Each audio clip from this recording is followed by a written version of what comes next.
ပြုံးပြများနဲ့နှလုံးသားအလားတွေအကျဉ်းနာစေတနာလေးတွေမေတ္တာပွားပွားစို့လေ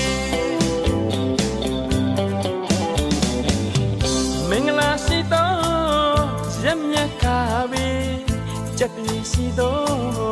နေမြတ်ခါပဲနန္ဒတတဝါတွေကြမ်းမာတမ်းပါစေခုနှစ်ရက်သားသမီးများတွေဘေးရန်ခတ်သိမ်းတင်းငြိမ်ကြပါစေစိတ်ပဝင်နှလုံး